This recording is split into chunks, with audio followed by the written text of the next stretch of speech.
So guys আমরা কিন্তু চলে আসছি সিটাডেল অফ কায়রো। এটাই হচ্ছে সেই সালাউদ্দিন আইয়ুবের যে কেল্লা বা দুর্গ, সেটা জাস্ট দেখুন একবার। আমি খুবই এক্সাইটেড। এটা শুধুমাত্র একটা দুর্গ না, দেখুন কত বড়, কত বিশাল। এটা কিন্তু অলমোস্ট হচ্ছে 3 কিলোমিটার জায়গা জুড়ে হচ্ছে বিস্তৃত, আর এটা কিন্তু সম্পূর্ণ পাহাড়ের উপরে তৈরি। জাস্ট দেখুন একবার, আপনাদের সম্পূর্ণ কেল্লাটা বা দুর্গটা ঘুরিয়ে দেখাবো। জাস্ট দেখুন কি চমৎকার, আর এত নিট অ্যান্ড ক্লিন। অনেকে কিন্তু আসছে, সব টুরিস্টরা কিন্তু অলরেডি চলে আসছে বা আসছে। একটু একটু করে জাস্ট দেখানোর চেষ্টা করি আপনাদেরকে যে কত চমৎকার আর কত বিশাল। দেখুন, এটা কিন্তু পাহাড়ের উপরে, চারপাশে পাহাড়ে ঘেরা। আর এই জন্যই কিন্তু এই জায়গাটাকে বানানো হয়েছিল, এইখানে দুর্গটা তৈরি করা হয়েছে যেন বিভিন্ন শত্রুদের, ক্রুসেডার্সদের হাত থেকে যেন এই দেশটাকে রক্ষা করা যায় বা কায়রো সিটিটাকে রক্ষা করা যায়। এই জন্যই কিন্তু এটা তৈরি করা হয়েছিল।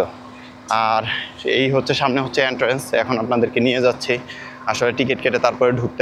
এটা শুধুমাত্র কিন্তু একটা দুর্গ না, এটাকে একটা শহর বলতে পারেন। কজ এখানে হচ্ছে অলমোস্ট প্রায় হচ্ছে 3টা মসজিদ আছে, 3টা মসজিদ, 3টা মিউজিয়াম, রাজপ্রাসাদ, কি নেই এটার ভিতরে বলুন। এবং হচ্ছে 300 ফিট গভীর কিন্তু এখানে একটা ইয়েও আছে, কূপও আছে। আপনাদেরকে সব কিছু দেখাবো একটা একটা করে। তাহলে চলুন নিয়ে যাওয়া যাক আপনাদেরকে এন্ট্রান্সে। টিকিট কাউন্টারটা সম্ভবত ওই দিকে,